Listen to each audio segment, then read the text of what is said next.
Examiner family plus വണ്ണിൽ second language ഏത് choose ചെയ്യണം എന്നുള്ള സംശയം നിങ്ങൾക്കുണ്ടോ? അല്ലെങ്കിൽ സംശയമുള്ള ആളുകളെ നിങ്ങൾക്ക് അറിയോ? ഈ വീഡിയോ മാക്സിമം അങ്ങോട്ട് ഷെയർ ചെയ്തോ. ഈ ഒരു വീഡിയോ കാണുന്നതിലൂടെ എല്ലാ സംശയങ്ങളും തീർത്തു തരും. ഓക്കെ, സെക്കൻഡ് ലാംഗ്വേജിനെ കുറിച്ച് ഒരു വീഡിയോ ചെയ്യുമോ എന്നുള്ളൊരു കമൻറ്റ് കണ്ടപ്പോഴാണ് ഇങ്ങനെ ഒരു സംശയം ഒരുപാട് മക്കൾക്ക് ഉണ്ടാവും എന്നുള്ളൊരു തോന്നൽ എനിക്ക് തോന്നി. അതുകൊണ്ടാണ് ഇങ്ങനെ ഒരു വീഡിയോ ചെയ്യുന്നത്. നമുക്കറിയാം മക്കളെ, പ്രധാനമായിട്ട് 5 ലാംഗ്വേജുകളാണ് നമുക്ക് സെക്കൻഡ് ലാംഗ്വേജ് ആയിട്ട് വരുന്നത് അല്ലേ?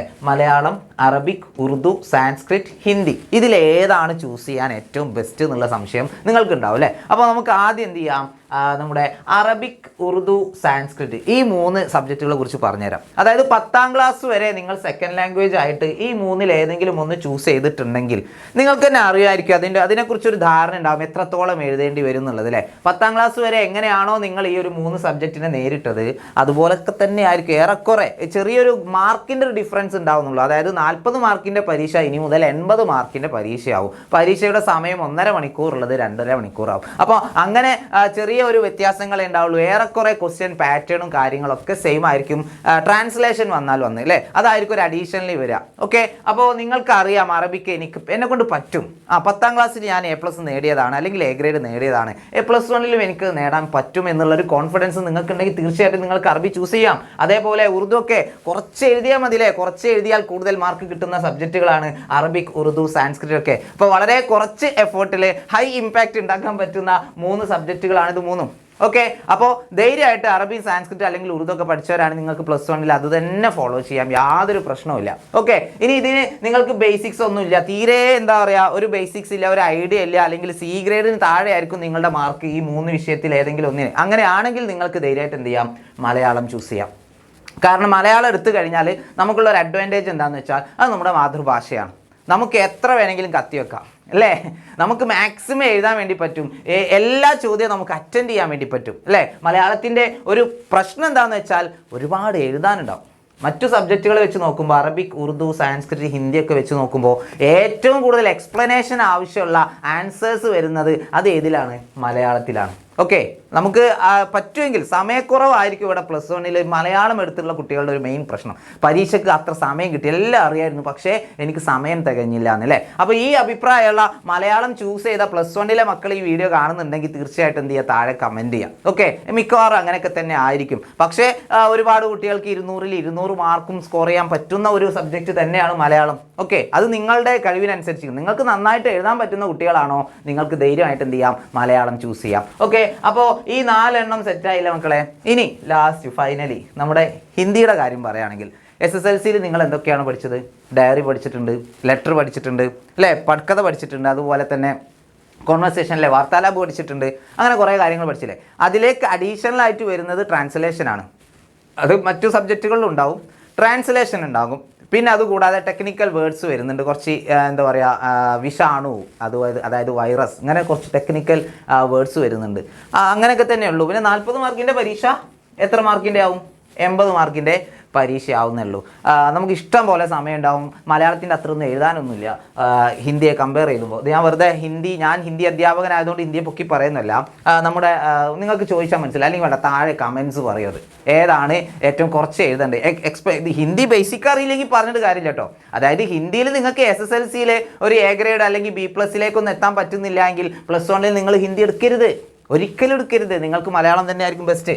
ഓക്കെ, കാരണം ഒരു മിനിമം മാർക്ക് നിങ്ങൾക്ക് +1ൽ മലയാളം നിങ്ങൾക്ക് തരും, ഉറപ്പാ തരും. ഓക്കെ, പക്ഷേ ഹിന്ദി നിങ്ങൾക്ക് ബേസിക്സ് ഒന്നും അറിയില്ല, എഴുതാനും വായിക്കാനൊന്നും അറിയില്ല, അങ്ങനെയുള്ള മക്കളാണെങ്കിൽ ഒരു കാരണവശാലും നിങ്ങൾ ഹിന്ദി എടുക്കരുത്. കാരണം 10ാം ക്ലാസ്സിനേക്കാളും കൂടുതൽ കാര്യങ്ങൾ നമുക്ക് പഠിക്കാനുണ്ട്, കൂടുതൽ സമയമുള്ള പരീക്ഷയാണ്, അത് ചിലപ്പോൾ പണി കിട്ടാൻ ചാൻസ് ഉണ്ട്. അതുകൊണ്ട് നിങ്ങൾ നല്ലോണം ആലോചിച്ചിട്ട് തീരുമാനം എടുക്കുക. അപ്പോൾ ഇതാണ് നമ്മുടെ സെക്കൻഡ് ലാംഗ്വേജിൻ്റെ അവസ്ഥ. അറബിക്, ഉറുദു, സാൻസ്ക്രിറ്റ് ഇത് 3 നിങ്ങൾക്ക് 10ാം ക്ലാസ് വരെ സെക്കൻഡ് ലാംഗ്വേജ് ചൂസ് ചെയ്തതാണെങ്കിൽ നിങ്ങൾ ധൈര്യമായിട്ട് +1ൽ അത് ചൂസ് ചെയ്യാം. ഹിന്ദിയും മലയാളം എടുക്കുമ്പോൾ ശ്രദ്ധിച്ചിട്ട് വേണം ചെയ്യാൻ.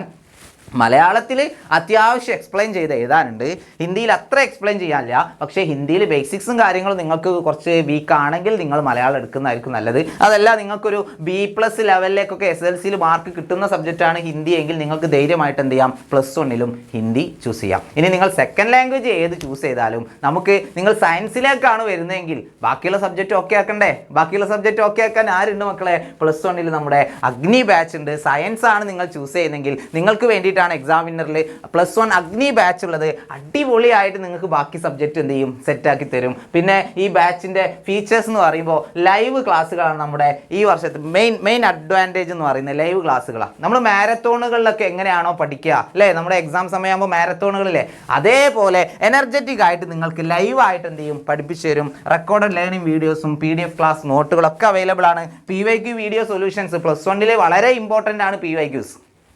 ഓക്കെ, കഴിഞ്ഞ വർഷത്തെ ക്വസ്റ്റ്യൻസ് എന്ന് പറഞ്ഞാൽ SSLC വരെയല്ല, +1 +2 വളരെ ഇമ്പോർട്ടൻ്റ് ആണ് PYQ സൊല്യൂഷൻസ് എന്ന് പറഞ്ഞാൽ. അത് വളരെയധികം ഇമ്പോർട്ടൻ്റ് ആയിട്ട് നിങ്ങൾ നോക്കേണ്ടതാണ്. പിന്നെ ചാപ്റ്റർ വൈസ് വർക്ക്ഷീറ്റും ചാപ്റ്റർ വൈസ് എക്സാംസ് ഒക്കെ കണ്ടക്ട് ചെയ്യും. മോഡൽ എക്സാംസ് ഉണ്ടാവും, കാരണം നമ്മുടെ ക്വസ്റ്റ്യൻ പാറ്റേൺ ഒക്കെ മാറിക്കൊണ്ടിരിക്കുകയാണ്. നിങ്ങൾക്ക് എക്സാംസ് ഒക്കെ കടുപ്പമാകാൻ വേണ്ടി പോവാണ്. അതുകൊണ്ട് ഒരുപാട് ക്വസ്റ്റ്യൻസ് നിങ്ങൾക്ക് ചെയ്യിപ്പിക്കും. ഇത് നമ്മുടെ അഗ്നി ബാച്ചിൻ്റെയും അതുപോലെ തന്നെ നമ്മുടെ +1 ജ്വാല ബാച്ചിൻ്റെയും ജ്വാല ബാച്ചിൻ്റെയും പ്രത്യേകതയാണ്. +1 ജ്വാല ബാച്ച് എന്ന് പറയുമ്പോൾ നമ്മുടെ കൊമേഴ്സിലെ അല്ലേ, +1 നിങ്ങൾ കൊമേഴ്സ് ആണ് എടുക്കുന്നുണ്ടെങ്കിൽ നമുക്ക് എക്സാം വിന്നറിലുള്ള ബാച്ചാണ് ജ്വാല ബാച്ച്. കൊമേഴ്സിലേക്കാണ് നിങ്ങൾ പോകുന്നതെങ്കിൽ തീർച്ചയായിട്ടും നമ്മുടെ ജ്വാല ബാച്ചിൽ എന്ത് ചെയ്യാം, ജോയിൻ ചെയ്യാം. എല്ലാ ഫീച്ചേഴ്സും ഏറെക്കുറെ അഗ്നി ബാച്ചിലുള്ള എല്ലാ ഫീച്ചേഴ്സും എവിടെയുണ്ട്, നമ്മുടെ ജ്വാല ബാച്ചിലുണ്ട്. നിങ്ങൾ റിസൾട്ട് വന്നിട്ടില്ലല്ലോ, അല്ലെങ്കിൽ അലോട്ട്മെൻറ്റ് പ്രോസസ്സ് ഒന്നും ആയിട്ടില്ലല്ലോ, ഇപ്പോൾ തന്നെ എന്തിനാ സയൻസ് ആണോ കൊമേഴ്സ് ആണോ എന്ന് ചൂസ് ചെയ്യുക, അങ്ങനെയൊന്നും വിചാരിക്കണ്ട. നിങ്ങൾക്കൊരു ലക്ഷ്യം ഉണ്ടെങ്കിൽ അതിപ്പോൾ തന്നെ തീരുമാനിച്ചുറപ്പിച്ചോ, നേരത്തെ പഠിച്ചു തുടങ്ങിക്കോ. നിങ്ങൾ കൊമേഴ്സ് എടുക്കുകയാണെങ്കിലും സയൻസ് എടുക്കുകയാണെങ്കിലും ഹ്യൂമാനിറ്റീസ് എടുക്കുകയാണെങ്കിലും സ്കൂളിൽ ക്ലാസ് തുടങ്ങുന്നതിന് മുന്നേ പഠിച്ചു തുടങ്ങണം, ഉറപ്പാണ്. സയൻസുകാർ മാത്രമല്ല നേരത്തെ പഠിച്ചു തുടങ്ങേണ്ടത്, കൊമേഴ്സുകാരും പഠിക്കണം, ഹ്യൂമാനിറ്റീസുകാരും പഠിക്കണം. കാരണം ഏറ്റവും കൂടുതൽ കോമ്പറ്റീഷൻ +2 കഴിഞ്ഞതിന് ശേഷം നിങ്ങളാണ് നേരിടാൻ വേണ്ടി പോകുന്നത്. കൊമേഴ്സുകാരും ഹ്യൂമാനിറ്റീസുകാരാണ് ഏറ്റവും കൂടുതൽ കോമ്പറ്റീഷൻ നേരിടാൻ വേണ്ടി പോകുന്നത്. അതായത് ഒരു എക്സാമ്പിൾ പറഞ്ഞുതരാം. നിങ്ങൾക്കൊരു എയ്ഡഡ് കോളേജിൽ അഡ്മിഷൻ കിട്ടണമെന്നുണ്ടെങ്കിൽ, ഗവൺമെൻറ് എയ്ഡഡ് കോളേജിൽ അഡ്മിഷൻ കിട്ടണമെന്നുണ്ടെങ്കിൽ സയൻസിലെ കുട്ടികൾക്ക് എത്ര % മാർക്ക് മതി?